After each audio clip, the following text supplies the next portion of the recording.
Let's dissect what happened here. Bonk, bonk, bonk. This is a violation, sir. When you step, the hip rotates a little bit. It forces your perception of vision to connect that motion, and this is a concept that professionals use to their advantage. My man, this is cursed.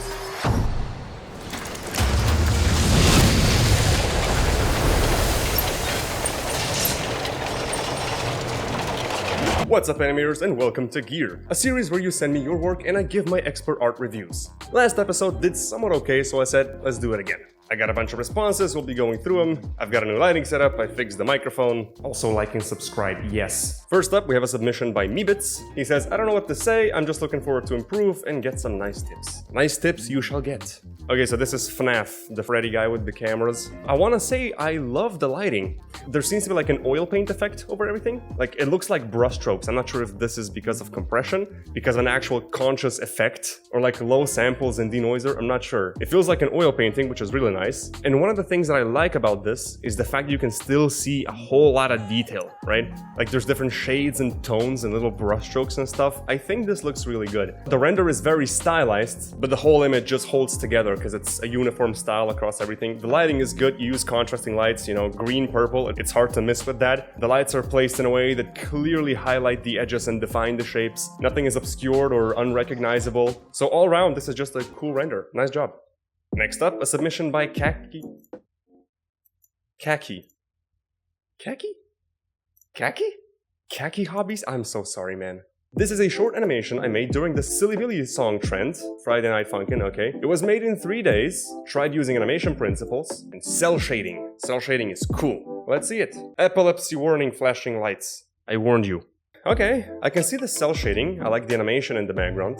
It's definitely got like a very punchy animation style. So it's one of those animations where all the interpolations are very intense and very hard hitting, right? One could argue that's unrealistic, but at the same time, it's a stylized branch of animation. So far, it's all fine. All I'm gonna say is that all the shakes kind of feel recycled over again. You can tell that they're repeating. It's like you made a bunch of keyframes and copied them over and over, so the shake is always like, you know, repeating the same motion. I personally would add a noise modifier because that's always going to be random and offset it for X, Y, and Z so you get endless variations. If you want to get a smooth and fluid shake, you can also trim the start and the end so it's limited to one piece of the animation. That's what I change. I love the fire. Fire looks friggin' sick. But there's this part here where there's a complete and total lack of idle motion. So this guy is not moving at all. This could have been just a single PNG image stretched out, right? Don't do that. I know when you look at robots, you tend to think, you know, it's all very linear and you can afford no idle motion, which technically is true, but you don't want this in an animation because it feels wrong. Back when I made the Pizzbot robot, I made a conscious effort to always move the robot, even if he was just standing there idling, I always just made him move and wiggle, except in places where the robot was obviously turned off and just resting on the floor. That's different. This is in the middle of the song, it should be moving, and more recycled jitter. Don't do that. But the effects look nice, the cell shading looks nice, so apart from that, not much I can say. Demas Garbanzo. What does that mean? I worked on this a while ago. The animation is done in 2s, okay. So if an animation is done on 2s, that means instead of animating every single frame of the animation, you skip every other frame, so you get like half the amount of drawings as you would have had. In simple terms, it's basically just a choppy frame rate. But it's 3D, so let's take a look. Huh. Okay. Yo! I like this. Man, this is so fluid. I like the physics and the choreography. Basically, that's the entire fight. I like the extreme poses. So, like this, right? So he extends way more than is normal or expected in a fight. But because it's there for a single frame, it's like an impact frame. It forces your perception of vision to connect that motion. If it's there for just a frame, it kind of makes it make sense. A lot of fights will hide choppy work by just simply making it fast. And this is a concept that professionals use to their advantage. Like even in productions like Arcane, which was a total masterpiece. You've got this guy looking, reacting, taking steps, catching himself, and then hurling that momentum up. Things have an action and a reaction, and both characters are reacting to each other while respecting the physics. Back down, extends to jump up, turns around, kicks him in the stomach, jumps through the shadow. This guy stops, turns around. Maybe his reaction's a bit too fast, but you don't pay attention to that in the fight. Jumps up, knocks him down, and then steps back again to wind up properly. Like, this is a solid choreography, it respects physics, it respects human behavior. In the last episode, I kind of really dissected a fight made by someone else, and this fight basically just accomplishes what I tried to say in the previous part. Plus, the whole animating on twos makes it more appealing, because like a choppy, old-style animation. Dayma, congratulations. Next, I want to see a short film. Hey yo, this guy sent 2. We don't do that here. You only get 1. Let's pick this one. Smch. Okay, placed pixels. He's got a chess set. Ooh. Like, the models are very detailed, very high quality. Texture though? What's going on? So the texture itself is very good, but the UVs are questionable at best. These chess pieces are usually done either carved out by hand or it's carved out by a machine. You get a piece of log and the thing starts... But the texture is flowing in 2 separate directions. That's my biggest takeaway. So it's going horizontally here, then it's going vertically here. If this was made from a single log, the wood would have flown in the same direction. Even these diagonals here, that's not good. The models are nice, the lighting looks very professional, the material itself is good. Everything is great except the UVs, like even here, like zigzag. You would never see this on an actual model. Aha, okay, here we have the UV maps. Obviously, I would, rotate the parts that are making it diagonal, such as this. This is a violation, sir. And things like this, I'm guessing this is a cylindrical object, it's gonna have the texture rotating in all sorts of directions, depending on which angle you look at it from, so this should be completely cut apart. And things like this, I'm pretty sure should be straightened out, depends on which part of the model it is. But the models and the lights and the presentation, that's really good. Good job. And it's getting hot in here. Oof. Okay, next we have someone called Bladder. Bladder of Dark. He used After Effects too. Let's take a look. Beautiful render aside, and nice looking materials. The scene is nice, materials look like nice, character design is nice. But I think where you definitely have a lot of problems is posing and weight. In the first instance of the fight, bonk, bonk, bonk. Let's dissect what happened here. So this guy is obviously like twice his size, but swings it down like it's nothing. So there's no drag, there's no energy buildup for all the weight. If you were to look at this feels like a motion that would be performed by somebody this tall. Given how much weight and steel and armor is on top of him, you need to gather up the energy to move all this mass. And this guy as well, he just jumps up and makes a flip like it's no big deal. You're covered in iron, dude. Then as he gets up, he just starts swinging, gets up, and, doesn't feel any recoil from that. I can't do that without armor. Cover me in 50 pounds of steel, and if I stand up this fast, I'll fall over, because I still have all the momentum from before. And then this attack was going straight, and then it was blocked outwards, but the sword just stood in the same place, right? So the choreography, posing, and weight don't make much sense. This was a little bit better, but still, he just does this to stop himself. Again, no weight. This is the biggest reoccurring issue. The lights and the particles and the ambience and stuff, I love all of that. That's great. The funniest thing is here in the end, he just knocks him down like this guy's made of foam or something. This poor soldier here is battling an actual Goliath, twice his size of pure steel, and he just goes, badoink. I'm gonna stand up now. Let's say I have a wooden stick. I pick it up and I swing it around a little bit. Now let's say I have a 20-pound steel sword. I pick it up, I swing it around.